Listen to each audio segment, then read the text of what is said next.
Hola, ¿qué tal a todos? Yo soy Liga Poronga y este es el 32º episodio de nuestra serie sobre la historia de la Copa Libertadores.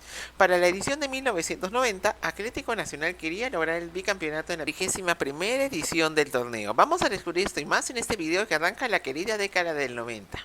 Suscríbete a Liga Poronga y recibirás mucho contenido informativo y ameno del fútbol y todo tipo de temas. Espero que el contenido sea de tu agrado.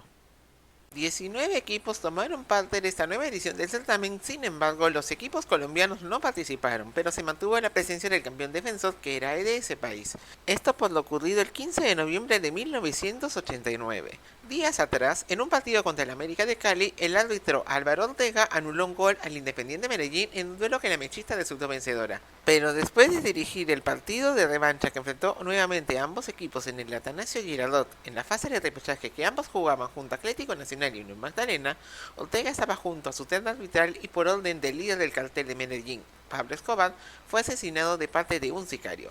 En Colombia, eso tuvo impacto negativo porque los árbitros eran constantemente amenazados por mafias dedicadas al narcotráfico y las apuestas deportivas. De hecho, los líderes de los carteles estaban inmiscuidos en los clubes de ese país, en especial Millonarios, América, Nacional, y de allí el origen quizá de las buenas campañas de los colombianos que hemos visto en ediciones anteriores. El gobierno cafetero tomó la decisión de clausurar los estadios y 8 días más tarde, la DIMAYOR decidió cancelar la celebración del campeonato colombiano. Por ello, no hubo campeón. América obtuvo el torneo Apertura y Independiente Santa Fe la Copa Colombia. En tanto, Junior y Millonarios se habían clasificado a la fase que definiría el campeón, la cual nunca se llevó a cabo, hecho que hizo que Colombia no enviara representantes a la competición, salvo el caso de Nacional de Medellín. En noviembre de 1989 se llevó a cabo el sorteo de la fase de grupos, la que se jugó entre el 25 de febrero y el 16 de mayo de 1990. Después del Mundial de Italia, se dio la disputa de las fases eliminatorias. El campeón de Argentina volvió a ser representado tras el cambio de calendario, al igual que el vencedor de su liguilla. Por primera vez en Brasil, el campeón de la nueva Copa do Brasil participó del torneo junto a su campeón nacional, perdiendo el derecho el subcampeón de liga.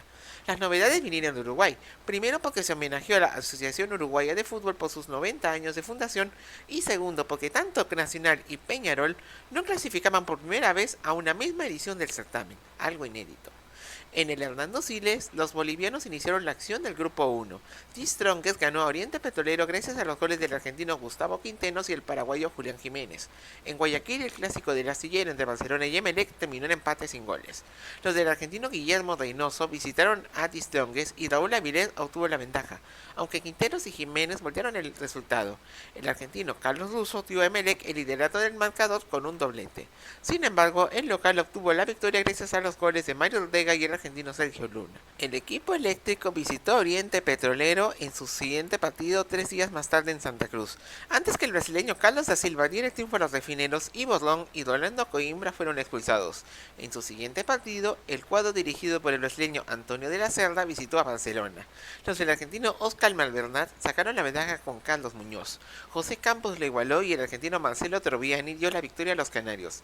En su cuarto partido en el Estadio Modelo, Oriente Petrolero se enfrentó a Emelec. Da Silva y Campos obtuvieron la ventaja para el albiverde. Sin embargo, Carlos Mendoza y Jesús Cárdenas dejaron el duelo en tablas. Ambos equipos terminaron con 10 jugadores. En el Tahuichi Aquilera, los bolivianos se enfrentaron nuevamente y el penal de Marciano Saldías permitió la victoria de Oriente Petrolero en casa a 4 minutos del final. Emelec triunfó en el clásico del Guayas contra Barcelona en su siguiente encotejo gracias a los goles de Avilés, Wilson Macías en contra y Mendoza, lo que les permitió continuar su lucha por llegar a octavos de final. La roja la vieron Luis Cardión y Jimmy Montanero. El ídolo visitó Bolivia y se enfrentó primero a The Strongest. El equipo dirigido por el peruano Moisés Barak ganó gracias al doblete de Eligio Martínez. 4 días más tarde, Barcelona visitó Oriente Petrolero, el cual obtuvo la ventaja con Da Silva. Durante el segundo tiempo, el uruguayo Luis Acosta logró el tanto del empate y los refineros se convertían en líderes con los atigrados. El grupo se definió en la visita de The Strongest a Guayaquil. En el Monumental se midió primero a Barcelona. La expulsión de Martínez tuvo impacto y David Bravo llevó a los canarios al triunfo y provocaba un triple empate en la cima de la tabla. El enfrentamiento entre Emelec y el equipo de Barak en el Modelo era crucial. El penal anotado por Mendoza confirmó que se había producido por tercera vez en la historia un cuádruple empate. Al ser los que más goles anotaron, Emelec y The Strongest en ese orden clasificaron a octavos de final. Barcelona y Oriente Petrolero, en tanto, empataron en goles marcados y eso los obligó a jugar un desempate a ida y vuelta. La ida se jugó en el Estadio Monumental y Troveni abrió el marcador. El brasileño Celio Alves igualó y Acosta hizo un doblete para contribuir al triunfo de los canarios en casa. La vuelta tuvo de serie el Tawichi Aguilera. Aunque Johnny Proaño y Jimmy Izquierdo adelantaron a Barcelona, Modesto Molina, el argentino Roberto Brunetto y Sal Díaz lograron la victoria para Oriente y forzaron los penales. ¿Por qué? La diferencia de goles no valía. La figura fue Carlos Morales, quien tapó los disparos de José Medrano y Milton Melgar. El disparo errado de José Monasterio permitió que los de Malvernat clasificaran terceros. El grupo 2 debió enfrentar a argentinos y colombianos, pero como esos últimos se retiraron, no fueron representados. Por ello, River Plate e Independiente clasificaron directamente a octavos de final, pero debieron de jugar entre sí para definir al ganador del grupo. A pesar de los incentivos para la ida en el Monumental, el empate a cero no fue satisfactorio. La vuelta sería en la doble visera en Avellaneda. El tanto de Carlos Alfaro Moreno bastó para que los Diablos Rojos, dirigidos por Jorge Solari, lograran la victoria y el primer puesto del grupo, en solo 2 partidos. En el inicio del grupo 3, los partidos de chilenos y peruanos terminaron en igualdad a 0, con la Universidad Católica ante Colo-Colo y Sporting Cristal ante Unión Guaral. Ese último completado en 2 días debido a un apagón. En el cotejo que midió a Rimenses y a la Universidad Católica en Lima se obtuvo este mismo resultado. Después los cruzados visitaron a Unión Guaral. A pesar de estar con 10 por la expulsión de Jorge Cordero, el equipo naranjero logró los 2 puntos en el Nacional por el gol de Domingo Farfán. El campeón chileno Colo-Colo se enfrentó primero a Cristal. Se previó una terna de árbitros colombianos, pero por un error de pasajes no pudieron llegar. Los mapochinos ganaron en el Nacional gracias a los tantos de Sergio Salgado y el argentino Ricardo Dabrowski pese a tener arbitraje peruano. 3 días más tarde, el equipo dirigido por Arturo Salá visitó a Unión Guaral, quien logró la ventaja gracias al gol de Farfán. En el segundo tiempo, el penal de Rubén Espinosa estableció la igualdad. Colo-Colo recibió nuevamente a la Católica en el Estadio Nacional. Sin embargo, los cruzados lograron la victoria gracias a los tantos de Rodrigo Barrera y Andrés Romero ante un cacique que finalizó el partido con 10 jugadores. Sporting Cristal fue recibido por Unión Guaral en el Nacional de Lima. Los tantos de Percy Olivares, César Loyola y Pedro Novela permitieron que los dirigidos por el argentino Oscar López ganaran y provocaran un empate cuádruple previo a la definición del grupo en Chile. Los rimenses fueron los primeros en visitar ese país y se convirtieron en el primer rival internacional de la Universidad Católica en el estadio de San Carlos de Apoquindo. Los dirigidos por Ignacio Prieto obtuvieron el triunfo gracias a los goles de Romero y Jorge Contreras. A los 4 días, Cristal visitó a Colo-Colo en el Estadio Internacional del Estadio Monumental y sufrió una nueva derrota con tantos de Raúl Ormeño y Jaime Pizarro, que permitieron la clasificación de los equipos chilenos. Ese duelo fue el estelar de una doble tanda del cacique luego de un partido que tuvo por Copa Chile contra Everton. A los 3 días, el equipo liderado por Salá enfrentó a Unión Guaral y logró una victoria que los acercó al primer lugar con el doblete de Rubén Martínez y el tanto de Pizarro. La visita les contó con Humberto Rey Muñoz. Para enfrentar a la Universidad Católica, los dirigidos por el yugoslavo Simo Milic visitaron Las Condes. El argentino Gerardo Reynoso anotó 2 goles, mientras que Ernesto Aguirre y Alfonso Reina lo empataron y de esta forma Unión Guaral se metió entre los 16 mejores del continente. Los uruguayos iniciaron el grupo 4 con empate a 0 entre Defensor Sporting y Progreso en el Centenario. En Puerto Ordaz se midieron los venezolanos Mineros y Pepe Ganga que hacían su debut. Los de Guayana lograron vencer con gol de Idelmaro Fernández. Progreso jugó su segundo partido contra los dirigidos por Gerardo Izzo. El campeón uruguayo ganó gracias a las anotaciones de Pedro Pedrucci, Johnny Miqueiro y Eduardo Acosta. El cuadro dirigido por Walter Roque se midió ante Pepe Ganga en San Cristóbal 3 días después porque el estadio de Porlamar no estaba disponible. El local ganó con gol de Joao Luis Santana. En su siguiente partido contra Defensor Sporting, este mismo jugador le dio la victoria al equipo de la Isla Margarita. Los dirigidos por Raúl Moller abandonaron Venezuela con empate a 0 ante Mineros. En el Centenario, Alejandro Larrea adelantó a Progreso en la vuelta de los Charrúas. El empate lo hizo Sergio Martínez. En Pueblo Nuevo, Pepe Ganga enfrentó a Mineros y obtuvo la ventaja con Carlos Bentancur. Walter Álvarez marcó la igualdad y el colombiano Héctor Col logró la victoria para el equipo de Margarita, que se convirtió en líder de grupo. Los venezolanos viajaron a Montevideo y primero Progreso enfrentó a Mineros. Los negriazules obtuvieron la ventaja con gol de Pedro Hernández. Los gauchos del Pantanoso lo igualaron con Pedrucci y después Defensor jugó contra Pepe Ganga y ganó con el tanto de Martínez. Con eso los dos equipos uruguayos se acercaron a una unidad del equipo de Porlamar. que logró clasificarse a octavos de final.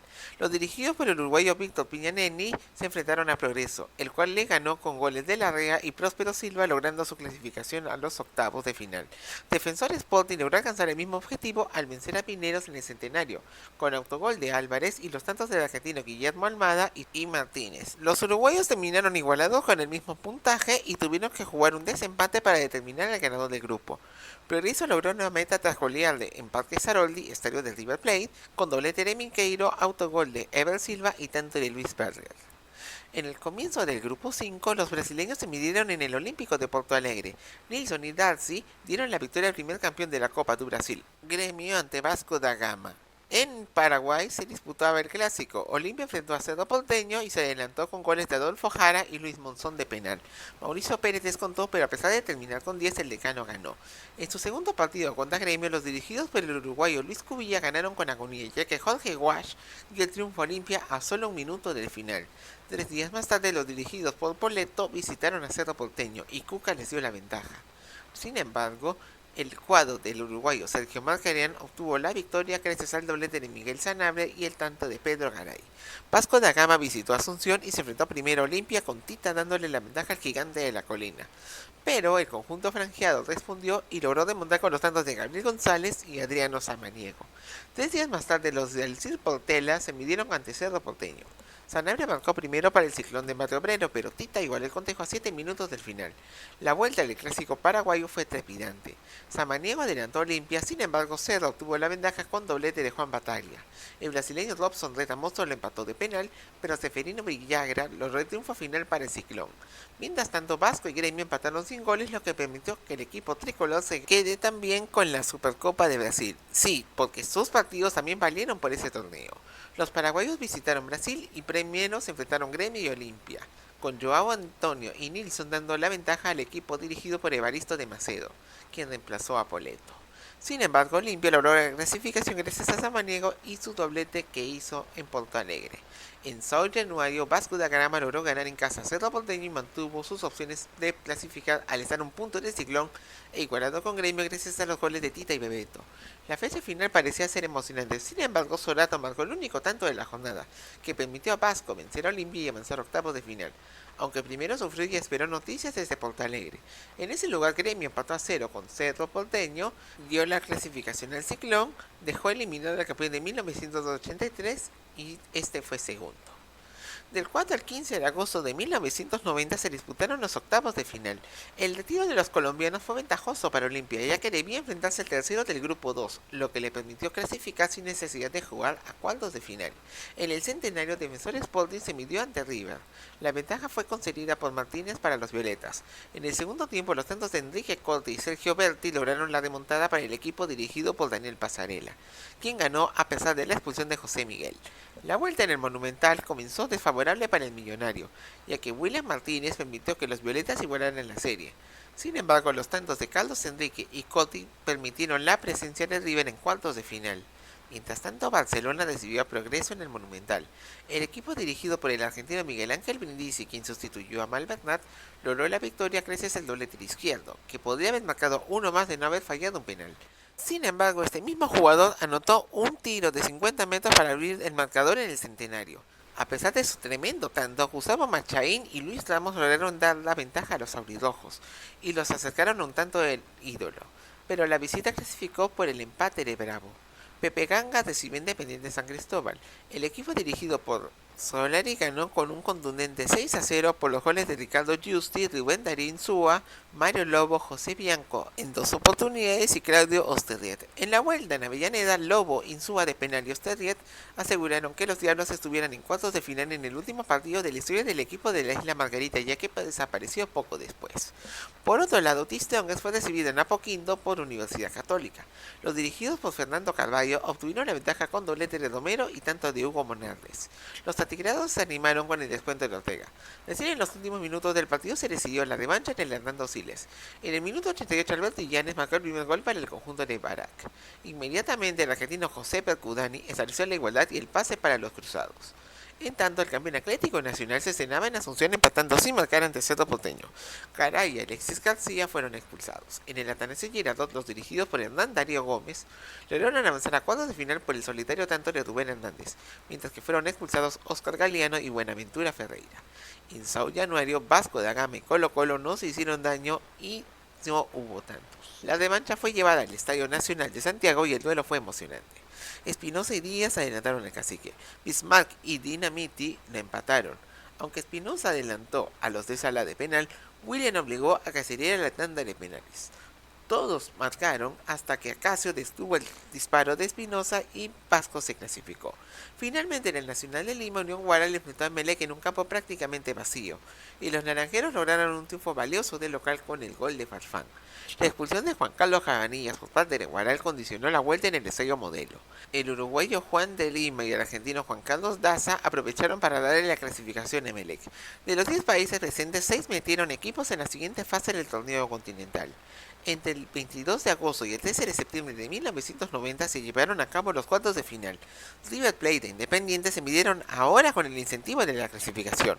La ida en Núñez tuvo a los dirigidos por Pasarela demostrando su valía y Miguel destacó por sus atajadas. Los millonarios ganaron con los goles de Verdi, José Tiburcio y Cerrizuela. La vuelta en Avellaneda vio a Osterriet dándole la ventaja temprana al equipo rojo. Tras varios intentos fallidos de parte de ambos equipos y con Independiente yendo por todo a por empatar, River clasificó a semifinales gracias al tanto de Ramón Medina Bello. Mientras tanto, Olimpia enfrentó a la Universidad Católica y logró ganar con doblete de amarilla, quien lo logró solo durante los últimos 10 minutos de partido en el Defensores del Chaco para la ventaja del decano. Contreras abrió el marcador en la vuelta en Las Condes para el conjunto de Prieto.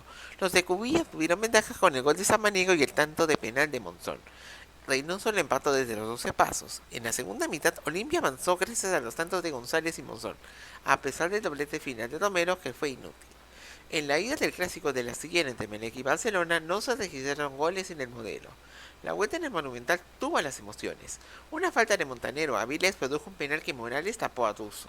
Aunque el equipo canario dominó constantemente, solo pudo anotar una vez con Manuel Oquillas, lo que lo llevó a semifinales luego de 4 años.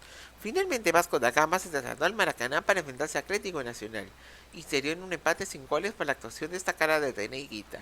La revancha tuvo lugar en el Atanasio Girardot y los goles agónicos de Níver, Arboleda y Hernández permitieron que el verdolaga se meta en semifinales. Sin embargo, el presidente de Vasco da Gama, Eurico Miranda, reveló que el árbitro uruguayo Juan Daniel Calderino decidió amenazas y ofrecimiento de $20.000 para favorecer al cuadro de Medellín, además de denunciar pierna fuerte, una falta en el primer gol que mencionamos y un penal cobrado que no era. El resultado de la denuncia fue la anulación del partido y la suspensión de cotejos internacionales en Colombia por parte de Conmebol debido a situaciones de seguridad. Se llevó a cabo un nuevo partido en el Estadio Santa Laura de Santiago, en Chile, la cual fue decidida por el gol de Arboleda, quien ahora sí otorgó el pase Atlético Nacional. Ahora ya venía la penúltima fase de la competición. Las semifinales se llevaron a cabo entre el 5 y 26 de septiembre de 1990 debido a lo sucedido en la llave de Atlético Nacional que hizo que la segunda llave fuera desprogramada. River Plate jugó contra Barcelona en el Monumental. Los de Pasarela dominaron claramente el partido, pero solo logró la victoria con el solitario tanto de Ariel Beltramo, después de aprovechar un error de Morales, quien posteriormente atajó un penal a Cerrizuela. La vuelta tuvo de ser el Monumental de Guayaquil, donde los millonarios aprovecharon varias oportunidades para que el portero se destaque. Acosta logró abrir el marcador gracias a un tiro penal, y que marcó desde allí el dominio del ídolo. En la segunda parte, Montanero y Medina Bello fueron expulsados por discutir. La llave se definió por penales y Morales tapó el disparo de Cerrizuela, que fue crucial. Los siguientes 7 disparos fueron precisos hasta que el remate del uruguayo Rubén da Silva impactó en el poste y permitiera que Barcelona avanzara a la final, la primera vez para un equipo ecuatoriano. Sin embargo, más tarde River investigó una posibilidad de sobornos a los jueces peruanos responsables de este duelo de vuelta y acusó una invasión de la cancha y comportamientos antideportivos. Todo fue rechazado. La final de la edición anterior se revivió en la otra llave. Atlético Nacional disputó su partido de ida contra Olimpia en el Estadio Nacional de Santiago, debido a la suspensión ya mencionada a Colombia. Arboleda marcó el primer gol para el equipo verdolaga. Samanino anotó el empate 6 minutos más tarde. En el minuto 65 Amarilla fue responsable del éxito del decano, pero las autoridades del campeón defensor lo acusaron de no haberse registrado en la Liga Paraguaya, requisito esencial para formar parte de la plantilla continental. El lugar de la revancha fue el Defensores del Chaco. El marcador se abrió con Amarilla. Al minuto 18 Arboleda empató. En la segunda parte del partido, los tantos de Iquita, de Penar y Hernández ampliaron la ventaja de Nacional, que lograba una actuación heroica. Sin embargo, a 2 minutos del final, el tanto de Monzón puso la igualdad y forzaba la definición por penales. Las figuras destacadas fueron Ever Hugo Almeida e Higuita, que atajaron 7 de los 9 primeros disparos. Los únicos en acertar fueron Monzón y Jaime Arango, lo que provocó la muerte súbita. Silvio Suárez marcó allí y la atajada al tiro de Felipe Pérez permitió al decano tomar venganza por lo sucedido un año antes y llegar a la llave decisiva por segunda vez consecutiva. Canarios y franjeados se alinearon a definir la copa. El 3 y 10 de octubre de 1990 se llevaron a cabo las finales entre Olimpia y Barcelona. La serie estaba programada para el 19 y 26 de septiembre. Sin embargo, por los sucesos dados con Atlético Nacional, se retrasó a las nuevas fechas acordadas. El encuentro inicial se dio en el Defensores del Chaco con arbitraje del uruguayo Caderino. El ídolo detuvo con éxito la ofensiva del decano y su defensa evitó los numerosos ataques de Olimpia, que en ejerció un control que resultó ineficaz con gestión pausada del balón. En la segunda parte surgieron las emociones. Al minuto, Amarilla marcó a través de un tiro de afuera del área para abrir el score, mientras que Samaniego marcó el segundo tanto 4 minutos después, para los de Cubilla, mediante un remate cruzado. Esto dejó a Barcelona sin tiempo para declamar. El argentino Juan Carlos Lostó fue el árbitro responsable de la vuelta en el Monumental de Guayaquil. En lo previo, este personaje se le ofreció para ayudar a Olimpia debido a que el equipo ecuatoriano no era bien visto. El ídolo tuvo la superioridad y fue a por todo por remontar, pero el decano controló sus ataques porque iban a ritmo trepidante. Al comienzo del partido, Uquías marcó el primer gol, sin embargo se le anuló debido a una mano inexistente y a un fuera de juego que no hubo, lo que generó una gran controversia. Al comienzo de la segunda mitad se cobró un penal que Almeida atajó a Costa, pero el arquero del decano fue denunciado por adelantarse unos 3 a 5 metros sin que el árbitro lo ordene repetir. Su reclamo no fue concedido. Además ocurrió una jugada en la que no se pudo determinar si el balón alcanzó la línea de meta, ya que fue obstaculizado por varios papeles que tocaron los espectadores, que dificultó una observación adecuada del árbitro. Al minuto 61 Troviani marcó el primer gol y tenía la esperanza de que Barcelona forzara los penales. El decano se desplegó mientras esperaba sus opciones y llegaba el momento adecuado para tomar una medida alternativa. A 10 minutos del final, un pase de Monzón a María permitió el empate y acabó con el sueño del equipo ecuatoriano.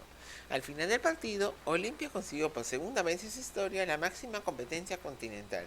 El cuadro de Cubilla destacó por su valentía y habilidad en la competencia, lo que lo llevó a ser importante con el tiempo para seguir siendo uno de los más destacados de Sudamérica. Otros jugadores que destacaron en la plantilla estuvieron Juan Zacarías, Remigio Fernández, Carlos Vidal, Fermín Balbuena, Mario Ramírez, Cristóbal Cubilla, Gabriel González y otros más. Ante esta consagración, la fecha del decano se desbordó en las calles de Asunción. Sin embargo, no tuvo un buen desempeño en el campeonato paraguayo. En la primera ronda fue octavo, en la segunda segundo. A pesar de ganar sus grupos en tercera y cuarta ronda, en semifinales fue eliminado por Libertad, quien luego perdió la final con Cerro Porteño. Su participación en la Supercopa Sudamericana fue otro cantar. En la primera ronda remontó un 3 a 0 adverso ante River venciéndole por penales. Y luego en segunda instancia goleó a Racing en Avellaneda para ser semifinalista. Allí fue derrotado en su primer partido con Peñarol. En el transcurso de la serie, el decano se trasladó a Tokio para enfrentarse al bicampeón europeo Milan en la Copa Intercontinental. El rosonero demostró su fuerza y jerarquía y goleó con doblete el neerlandés Frank Rijkaard y tanto de Giovanni Stroppa. En el partido de vuelta de la Supercopa contra Peñarol, Olimpia logró ganar por un marcador de 6 a 0 y se metió a la gran final. En esa ronda lo esperaba Nacional de Montevideo. En enero de 1991 se jugaron los partidos definitorios y la victoria de estación en el Centenario fue suficiente para obtener la corona, después de una vuelta emocionante que terminó con empate a 3. No solo el decano ganó la Supercopa, sino que también se le dio automáticamente la Recopa Sudamericana, al ser el campeón de los dos torneos sudamericanos, algo que en ese momento era inédito. En donde no tuvo éxito fue en la Copa Interamericana, donde el América de México le ganó el título después de igualarle a 1 en Asunción y vencerle 2 a 1 en el Estadio Azteca de la Ciudad de México. Olimpia tenía la intención de ganar su tercera corona en la próxima edición, pero varios grandes del continente querían el trono, lo que te explicaremos dentro de nuestro próximo video. Espero que les haya gustado este video y gracias por tu sintonía. No te olvides de darle me gusta y suscribirte a Liga Poronga. Créeme que me ayudarías bastante haciendo ello. Puedes revisar también todos los videos anteriores de esta saga de la historia de los mundiales y coméntame también sobre tus sensaciones de esta competición. Saludos a todos y nos vemos en el siguiente video.